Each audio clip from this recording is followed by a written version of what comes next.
with your wife that you can do.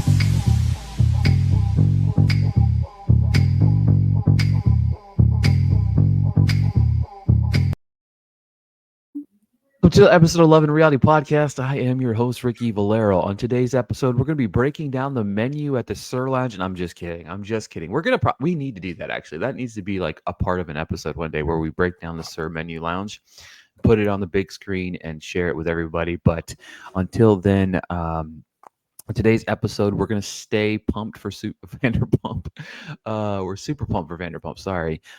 With the episode, season 2, episode 3. And then, of course, we'll end the episode. We're going to break down everything that happens in season 2, episode 3. And then we're going to have a reality TV corner where we talk about some of the most recent shows we watch and some upcoming shows that need to be on your radar. As always, I am joined by my podcast partner here, Mr. Matthew Fox, who's live from the SUR Lounge. Yeah, I was looking into this hibiscus flower rub seared salmon. It's only $40. So, Hey, can we split it? Is that allowed at the table? I don't think it's probably allowed at restaurants like this, huh? it is probably allowed. I feel like the prices have come down since the last time I looked at this. It is. It's getting closer. This actually does feel more like Las Vegas prices. Like I get a spaghetti and meatballs for $32, and then you and I could Lady and the Tramp it at the table. See if anyone notices. Hey, there we go. There we go. They got fried goat cheese balls. Let's see here. The Virgin Mary drink, the pink unicorn. Man. Smoked eggplant dip. You smoke it or? Let's see here. Dinner appetizers. A little fried goat cheese balls are only $18. I mean, you have to factor that it's charred Spanish octopus. The price is really for dinner and a show based on what we've seen. At least that's how it was back when the second season was filming in 2013. Oh, yeah, that's for sure. They did the OG show is over, I think now, right? Because they finally, but they're coming back with new people, I think I heard. So it'll be definitely interesting. You get an 8-ounce American Wagyu butcher burger for $32. Well, it's because as we've seen on the Valley, watching people in their 40s and 50s do the same thing that they were doing in their 20s doesn't feel cute. It kind of feels like a cautionary tale. It really does, and that's kind of where it kind of unpacks in so many different ways, and that's a perfect segue to go ahead and get started here with season 2, episode 3 of Vanderpump. Vanderpump Rules, season 2, episode 3, titled "Only the Lonely." Stassi rekindles her romance with Jax when the SUR staff head to her mom's house in Lake Arrowhead. When Sheena complains of yet another injury, Lisa smacks her down for playing the sympathy card. So, two things. As we have realized on this description of each episode, I don't feel like Lisa ever put the smackdown on her. She made fun of her a little bit and said, hey, you need to step it up. I don't feel like she lead it. I was expecting like nonstop. I was expecting at least Lisa to give her the laydown. I think, so we've seen a very short fuse for Lisa in Vanderpump Villa. So I think going back and seeing this just makes you realize that it took her 15 years to get there, but she's over it. Yes, very much so. Because obviously, if you blend this show together with, the Vanderpump Villa, like she gets tired of some shit. Also, I know Sheena's still alive because she was on this season of The Masked Singer. Mm-hmm. But it is starting to get concerning here. Like your eye, she lost the contact in her eye. That's not good. No. She had a hematoma that crippled her. Yeah. She couldn't walk. So. Do you have like a bloodborne illness or the teeth thing? The tooth thing is just strange. Her tooth fell out. It went dead. They said. How does? Yeah. Are you just not a fan of brushing, or? That's terrifying to think about. Yeah. But the focal point of this episode was was the Lake Arrowhead trip but it was quite possibly the best episode of Tom Sandoval we have seen in a long time. Matthew Fox and I, we watched this separate from each other, and we get very excited when we find out that Tom Sandoval is going to be the forefront of our show. And Tom Sandoval's very, very excited about it. Very, very excited because his band is opening up for another act, and I forgot the act's name. And even when they sung the song, I still didn't know what band that was, by the way. Like, it was supposed to be like their popular song. I think it was just an individual singer that Or he was excited. Yeah, but I didn't recognize the song I didn't either, recognize the which kind of song. Yeah. going back when he was giving them all grief in the car because none of them knew who that was. Yeah, I Yes, we that's wouldn't have been allowed to ride in the car either. no, we would have got yelled at by Tom too. Can we talk about these car rides though? Like, I think that the car rides would be an episode in themselves that I would watch because each one of the one from Vegas, remember there was a big old battle for the one from Vegas, and Mhm. then there's this one now where Tom and Kristen were like fighting the entire like. There's places to fight, but if I'm having to drive for any ample amount of hours, I don't know how long Lake Arrowhead was from uh, from where they live in Los Angeles-isk area. But however long that is, the idea of listening to Tom and Kristen fight for that long of a time sounds pretty awful because you had Tom, Jax, and Kristen all like crammed into the back seat. The guess so just a vague Los Angeles to Lake Arrowhead on Google says about 90 minutes. Well, that probably feels like 4 hours. Well, that's a long time of fight to listen to people bickering. And if they were going to bicker, why not drive yourself? I I'm just going to say MVP is Katie because she managed not to drive them into a ditch while bringing them there. And she graciously drives two couples at odds Hmm. by herself while Schwartz wisely had another commitment and had to come up later. I mean, Brilliant. he should be your MVP. I mean, I mean, basically those two. He managed to avoid the car ride and get up yes. there just in time to see Tom break down in tears at the table. Yep. And And make fun of him Katie for it. managed to get them there safely without driving into a ditch. I mean, Yeah. the other four, all kinds of mess. It really was. And speaking of all kind of mess, we finally got the Jax Taylor tattoo reveal. Obviously they're on the beach. They tell him to take his shirt off. It achieved his goal, It though. did. I mean, Surprisingly achieved his goal. so the thing about it is it was definitely interesting because it was like they played this up to this big reveal because he took it off and then you could see a tattoo here, but he just was like, "Oh, look at my tattoo." They're like, "Oh, no, no, no, no, no, no, no. What is that other tattoo? What's that other tattoo?" And he puts up the bicep and it's like right there, Stassi. And I'm like, I don't know how from a distance they saw that that was what her name was on there because, and I found, we find out it was her signature or whatever, which we are kind of new, but it was her signature. But still, I can tell it says Stassi from watching it on TV and it's close up. Them on the beach, I can't really figure out either. But she was speechless and then told the ladies that it softened herself towards him, which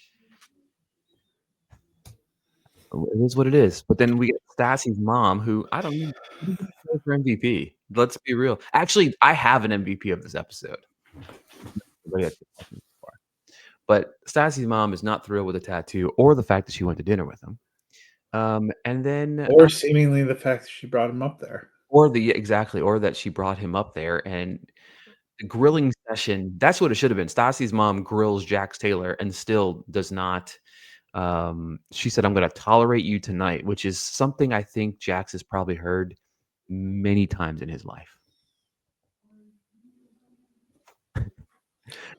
Mostly from younger women, though. Yeah, well, that's also very accurate. But it's just after last week and that dinner where it's definitely over. I His argument to Stassi last week was you send me mixed signals. Yes, And and we she's agree. like, well, let me be very clear. Yes. This is then you invite him to your mother's vacation house for the weekend, which that is not a very clear signal. No. And then when you're walking around, you talk about the fact that you guys were contemplating marriage. Also, not a clear signal. No. So I don't love the behavior we've seen from Jax. I don't think he's probably that incredible of a guy. In fact, we're Well. watching a contemporary version now that sort of confirms these things. But he's not wrong Yeah, about the mixed messages and the stringing along. And I just, I don't, it would be fascinating to know if they were doing this for the show. I don't think they're just doing it for the show. And because she's like it was sitting there so admitting to like frustrating her best that, friend. She's admitting to her best friend that she still has feelings for Frank. Mrs. Frank wants to fly to DC and stalk Frank. well, and last week's dinner was so ponderous and difficult to sit through. But the one takeaway I was going to have is at least it's finally over. And then just right back into the dumper. Just kidding. Just kidding. Not over anymore. Tom did have the line of the first part of the episode. He said, "You can tell Stassi's mom has experience going on drinking, mother like daughter." Laughed my ass off. You know, It was a rougher episode for Tom. I felt bad for him when she wouldn't give him a hug and she gave him crap for practicing his guitar, which did not seem that loud. You have an electric guitar that's not plugged in that you're just strumming. You'd have to be in the room to hear that. I'm sorry. That's not rude per se. But then he turned around and kind of flipped out when he came into their room and and broke down crying at the table. it was an He emotional spends ride for too much Tom. time with Jax. He needs to spend more time with Shorts. Yeah, Who like Jack. pulls up and he's like, apparently we got here at the wrong time. He's Yeah, like, because Jack pulls Tom aside and is like, "How much more can you take, man?" And like there was elements of it, like I agree with you. There was elements of it that I was like, I felt bad for Tom. Tom's like, "Look, I just want to get a kiss goodnight. We're still sleeping together. We're still living together." Like it's not like he was like, "Hey, let's go get it hot and heavy in Stassi's vacation home," but our parents' vacation home. But it wasn't like that. And then it kind of turned into this big fight. And then Jax is over here mumbling, "I told you to break up with her a year ago," which the last person in this world that I would take relationship advice from is Jax Taylor. yeah. Ever. I mean, ever. Or life Um, advice. what'd you say? Or life advice. Just any kind of Well, advice. yes. And then probably my favorite moment of the entire episode, Jax gets grilled and roasted by Stassi's brother Nicholas while playing video games. Um Nicholas, he consistently asks Nicholas if he can be buddies again, and then tries to convince Nicholas into helping him win Stassi back. This conversation back and forth is hilarious because the Jax asks him, "How many girlfriends do you have?" He says 10, and Jax, of course, is upset because he can't even have one, and he calls him out and says, "Well, you cheated on her." I'm like, did we just have like table talk with the 10-year-old? You know what I mean? Like. People get real when they're playing video games. Um, and he's, obviously you can only be in love with one girl. This is the same same advice from a kid that moments earlier said that he had 10 girlfriends. So I was very moved by his Well, he's only in love with one of them, though. well, I guess so, right? You know what I mean? And they're all sitting here trying to figure out who's the one. It's not Jax. In the morning, obviously, we talked about the lunch or the breakfast or whatever, where Short shows up. Stassi was literally trying her best not to laugh the entire Schwartz time. and Peter. Schwartz and Peter, yeah. The ultimate tag along. He really is, though. Um, He just I, pops up when they need comic relief. I'm not a fan of Stassi, but her holding back her laughter throughout this entire scene was pretty fucking great. Like, I mean, I was laughing my ass off at her because she's like, he's literally crying. And who was the one that said, "I think it takes a big man to cry in front of their bros"? Was somebody said that? I don't remember who it was. I know it wasn't Tom Schwartz because Tom Schwartz just made fun of him the entire time crying. I know, because I'd kind of checked out by then. It might have been Peter. He's like the emotional support. Dog. Oh wait, what? Well, kind of like, I mean, we knew he was the ultimate tag along during the season one reunion when he shows up to just mix their cocktails at the end. Not cool enough to be on the panel, but cool No, enough to show up at the at end. the end. Cool enough to still get a paycheck, you know what I mean? Yeah. I would love to He see might how be the long he Michael lasts. Scott of the group. He's like the manager who wants to be the friend. And then of course we get a scene where Stassi said her whole plan is to get Stassi stuff all over Jax, which was definitely interesting. Um, I love Kristen's line of saying this. Seeing Tom on stage makes me forget all the shitty things he did and makes me love him again. There are times I want to punch Tom in the balls, but in this moment, I want everyone to know that is my boyfriend. Yeah, and they have a dysfunctional.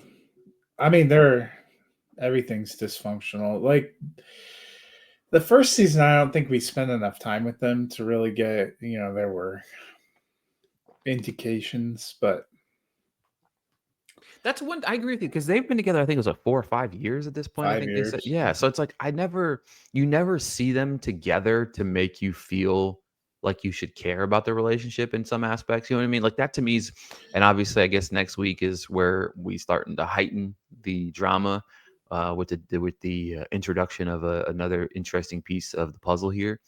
But Man. we never really get that, like you said, we never really get them, being down that run. And also, I think what's funny is here too is Stassi talking about Kristen and Tom. I see them years and years from now cheating on one another, hating each other, still the same shitty apartment. You're the same person literally taking back Jax Taylor over and over again here. Like, you know, later on that night, speaking of which, later on that night, they're mucking it up. He asks for a hug, follows with a kiss. Of course, they kiss. She said, it feels nice. He's been so nice to me, and it was a good moment. The back and forth. Can I have a hug? Is that too needy? How about a kiss? Is that too needy? This is the room where we used to hook up when we came here. Oh, shit. But hey, man, all you got to do, listen, men of the world, if you learned anything from this episode, if you break up with a girl or if a girl breaks up with you, all you have to do is get her name tattooed on you and she will come swooning back for more. I don't take any lessons from any of the dude bros in this. If you're starting to think that they're on the right path, go ahead and watch season 2 of The Valley, and you'll figure out that still in their 40s train wreck. I have to, since we are contemporarily watching that, there was a revolution about him that came out at the end of that episode. I don't know if you're watching, where he said they diagnosed him as bipolar. Yes. If that's true, it does make watching all the past stuff in a slightly different lens. I'm not excusing anything, but No. that is a pretty serious issue, and that might actually explain if that's accurate. Now, of course, that's him telling them, which Yeah, I need to we have to take with it. We have to see the follow up on that, I because need to it's see the not like he doctor's hasn't note. met with the doctor and lied about it before, or lied to I the need to see doctor. the doctor's note, okay? Let me see But that doctor's like disorder. I need to that see would the explain some, because I do feel like one of the things that's curious to me is he has some wild peak and valley swings. for sure. Yeah, because there's moments like through even watching the early stages of this, I think that it's I don't think he's like ever really like you never see him as like a good person, but I do think that he has often good intentions throughout the first and season in the first couple episodes of Vanderpump Rules. I do think that I do genuinely feel like he does love Stassi, and you can see that, but also I feel like I also get caught up in the uncertainty of like, is it an act? But it is what it is. I don't know. But before we dive any more into the Valley season 2, your MVP of the episode is Katie. No, I'm being serious. I mean, the fact okay. she didn't drive them into a ditch, that's kind of rough that she had to Yeah, do all that. yeah. To me, I had an easy MVP this week is definitely Nicholas. He probably the first and only MVP he's probably ever going to get on the show. I don't know if he ever gets any more screen time in the future, but getting roasted by a 10-year-old, 9-year-old, 8-year-old, however old he was, while they're playing video games was one of the funniest things I've ever seen. And it just made me laugh a lot. So, yeah. All right. We are now. Oh, next week's episode should be a lot of fun because Ariana gets introduced to the fold, right? So I don't really know a whole lot about her, Well, but I do know that. we've seen her pop up a couple of times, but yeah. Yep. But she gets the job now, right? So Yeah. Well, I think she's been working there because yeah. we've So seen her season. pop up a few times as and they've I just don't think you've realized that it's her. She was actually it's Mm. one of the events and one of the first episodes this season. Yeah, so season 2, episode 4 is called Rumors. When Stassi finds out about Jax's sexy photo shoot with a female model, she questions whether she can trust him enough to ever love him again. Just when Kristen's work life and love life appear to be back on track, Lisa brings in a sexy female bartender who may have a romantic past with Tom. So, yeah, we are in for an interesting ride. Episode 8 and 9 have some really high IMDb scores. Yeah, Oh, golly. So does episode 13 and 14. Ooh, yeah. I mean, 9.3. I'm not reading what they're about, but holy I cow. I think we're gonna get to some. I had somebody tell me that season 2 is the best season of Vanderpump Rules. I had somebody tell me that. They have watched all of Well, season. it's gonna have to pick up because right now I feel like I'm trapped in a cycle of Yeah, I think once we get past Jax and Stassi, like I feel like there needs to be more balance of other people in the show. I feel like that's all we're getting right now is yeah. just. I mean, this episode was a little bit more about Tom, which I mean, we all love Tom here. But all right, let's go ahead and dive into some more reality TV. All right, 7 different shows that we're watching right now. Obviously, Vanderpump Villa is going on.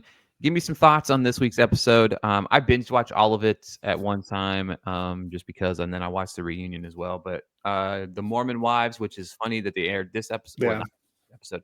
That episode was episode 3.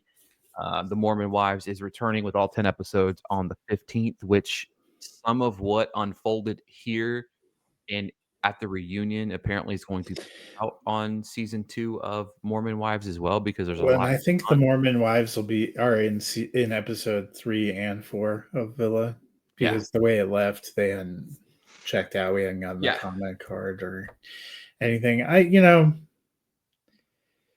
understand the binge watch. It's not been that incredible. No, I It's think mostly all them trying to get other people in trouble again. I felt like Uh, season 1 was so much better. well, and I think where we left off, it certainly looked like Aiden's about to get canned.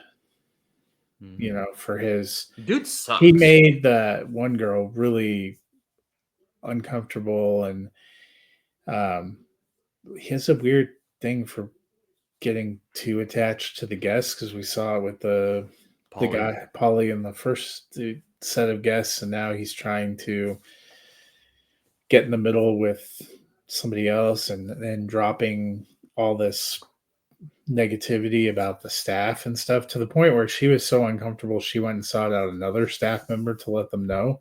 Mhm. That's a pretty grim sign. And then for him to just deny he did it. Like, bro, there's cameras everywhere, and also the person that you told this like came and issued a complaint. You're not getting out of all this. Just justice for Chef Anthony, who is just whipping up some gourmet meals, trying to stay away from all the drama. Ciati and Sienna, it's turning into a fairly weird and toxic set of relationship. And apparently he is English. Yes. It's very confusing.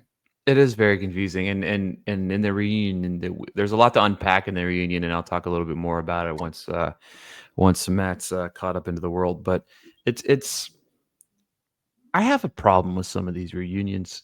I feel like we start to unpack some of the craziness of what unfolds, but often feel like there's too much crazy that goes on that they don't want revealed because It the would the funny thing about it is so season 1 was way different from season 2 because in season 1 they worked the entire time. Like they would, but I think there was a lot of complaints about that. Like they would work 12, 14 hours a day, and now as we talked about in the first couple episodes, there was like batches of shifts. shifts. That wasn't talked about in season 1 because I even remembered some of the interviews I did. They worked all day, every day almost, for the entire time they were there. So the shift thing's definitely interesting, but also like the shift things there. But then they also were like, hey, if you really go above and beyond, like, and the thing about it is like if there's a season 3, it's almost unfair that Chef Anthony's there because he's like, to me, he's like always somebody that's going to have the apple of the eye because he's always doing his job. And it's not to say it's an easy job. I don't want to say it's an easy job, but it's an easy job to stay away from a lot of the drama. Well, and I mean, so chefs are those kind of elite level chefs are probably used to 12 to 16-hour days Exactly. focusing. That's what you have to do. And that's why he wanted to get rid of that sous chef because she just showed up late. Whatever. Yeah. Yeah. So um this episode of The Valley was something. First off, I did not know Danny was in a spoof of the Fast and the Furious. Um I need to watch that movie apparently. I was Um hoping they were going to drive actual go karts. that's what I thought too. Like That's everybody what there they thought. all thought. That's what they all thought. They were wearing racing outfits Yeah, because Janet was or like, I've half a never been. racing outfit in Well, Jesse's yeah. case. Janet was like, I've never been to a NASCAR race. So I was like, I Nipples thought they apparently pointing to the. Janet was like, I've never been to a NASCAR race. I'm like, you still have never been to a NASCAR race now. Like, you know what I Well, mean? you Like, weren't going to a NASCAR race anyway. There's no way they're letting you in a stock car. but yeah, I don't. Yeah. So, can we talk Did Luke about? not know? He apparently set this up. Apparently didn't know either. He looked No, he was shocked. equally surprised. Like Luke set everything up, but yet they managed. He still didn't know what actually was going on. It was quite hilarious. This is two failures for him in a row. First Yeah, of all, what happens when you're talking to your friends should stay with your friends, absent idle speculation to yeah. stir the pot. He's like, "Well, I didn't mean to stir the pot." Yes, you did. You did, brother. You did. Yeah, and that's where a part of me is like, hey, man, like you used to be the guy that used to want to stay out of everything, especially in season 1, but now we're here. To me, it's crazy to me. Like, why would anybody outside of drama want to tell Jax what they're doing? First off, Jax is crazy. He's fucking blowing Brittany up with text messages left and right. It is weird. I thought they usually took your phone when you Well, went apparently gets to these. 15 minutes of phone time a day. No, between each Or therapy between each session. therapy session. He gets 15 minutes of But his phone. why would you get it at all? Usually, especially the first few weeks you're in that immersive environment, you're usually cut off. You can't have visitors. You can't. I mean, And why wouldn't for they enforce that? $30,000, they should be taking this shit more seriously. Yeah. I mean, because we get a little video of him, like you said, at the end of the episode. But yeah, it's interesting. Um this episode, I don't know. I agree with you. It's the craziest thing about this entire thing. It doesn't matter who you do or don't like in this entire thing. Well, there's not many people that you really could want to love about the Valley, but it's crazy to watch. And I can't wait to like have like the Britneys and some of these other, like I think Britney's like one of the only other people on the show outside of Kristen that's on the show consistently on Vanderpump Rules too. A lot of these people make 1 or 2 appearances at some point. I'm sure it's probably towards the end of the season, or the end of the series per se.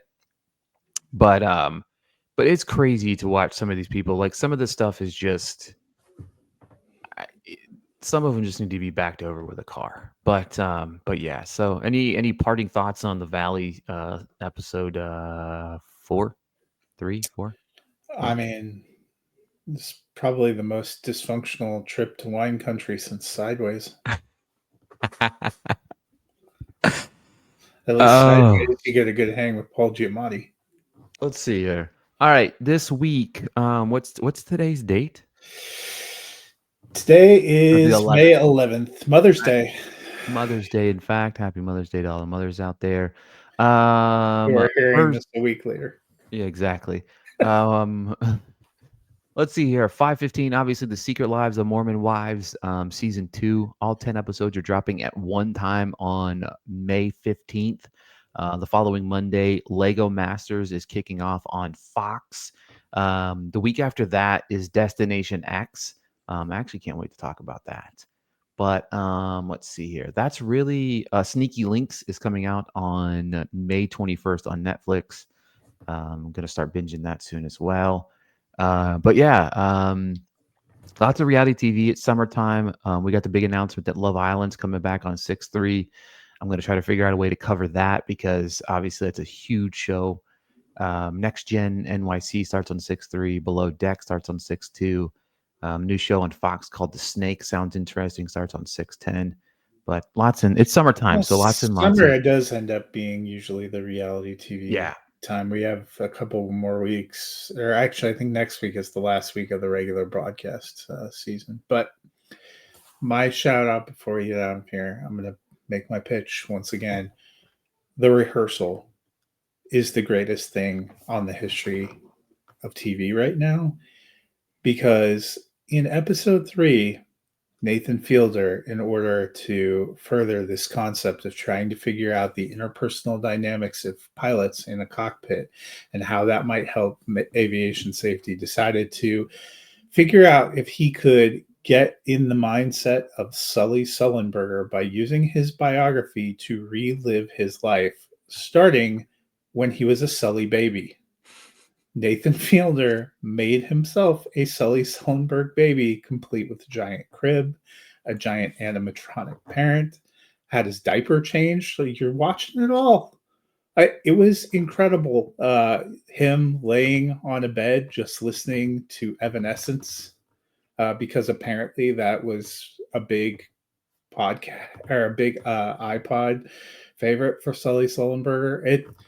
This following the previous week when a pilot just unabashedly talking about being booted from 5 different dating apps because of his behavior toward women and not really understanding why that happened. Gold. This entire thing is gold. It is a half-hour week on Sunday nights. There have been 3 episodes. They're all available on Max. The 4th episode is tonight.